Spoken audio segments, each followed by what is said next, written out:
Got 4 minutes for my niece and I to show you something fun? You got 4 minutes. I'm often asked on YouTube whether young kids can make paper mache pulp. In this video, my 6-year-old niece and I will demonstrate that it is altogether possible, easy, and fun for kids young and old to make paper clay. To begin, we mix several types of paper. There are many different types of paper that are suitable for paper clay. I'll include a link to the video that details that in the comments on this video on YouTube. For our batch of paper clay, my niece and I used paper from a shredder, brown packing paper, and assorted waste paper that we just ripped by hand. Next, we added water. I cannot give you an exact ratio because there isn't one. We simply added enough to allow us to start mixing this all by hand. Can I just say she's a natural at this? My hands are getting so messy. Here's where you trust the process and just keep mixing. Not sure why I thought I was the lead on this project, but I think I've been usurped. We need to add some more water. Yes, ma'am.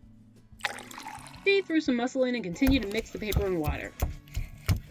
You'll notice that as the paper broke down, we continue to add more paper and more water. It's like squishing slime, but it's paper.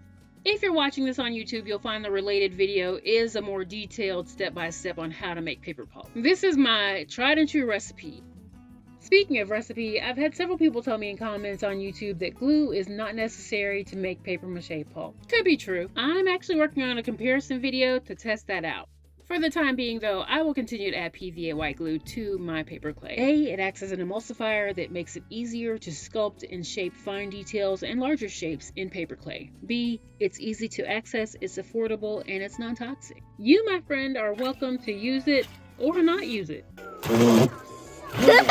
It's your choice. Another note, an immersion blender like this one is not necessary to make paper clay. It can be done completely by hand. I wanted to start out by showing you and my niece that paper clay can be made without any fancy tools. This looks like a whole bowl of ointment. And let me tell you, she loved doing it by hand, but she thought the blender noises were hilarious. Yes, an immersion mixer or a blender are good tools to help things along, but they're not mandatory. The more you need your paper clay, the smoother and finer it will become. Finally, I gave my niece the option to sculpt the paper clay as it is and paint it later, or to add color to the mixture right now. At 6 years old, we're all about instant gratification, so you can see what she chose.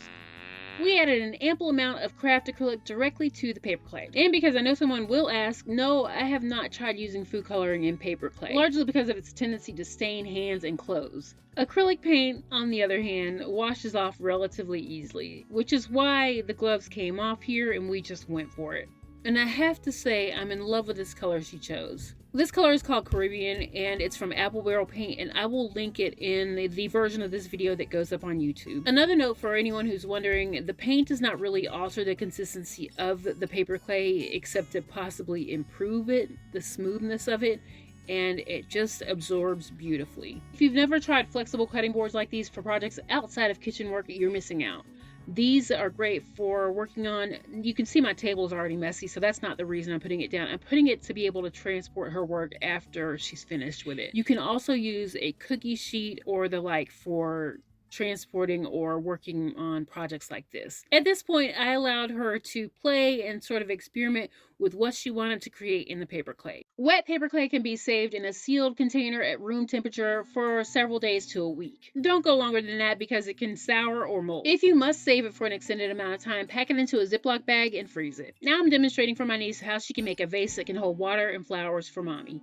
I gave her an empty plastic vitamin bottle onto which she sculpted her paper clay. Though it can take several days, paper clay air dries hard and strong. The drying process can be sped up by using a fan, a hairdryer, or where there's no plastic involved, a microwave. Here, my niece demonstrates a piece that she previously made, which is very hard and solid. It's like a rock. So how about it? Will you try this out? I'll be sure to share some finished pieces from this batch on the community tab on my YouTube channel.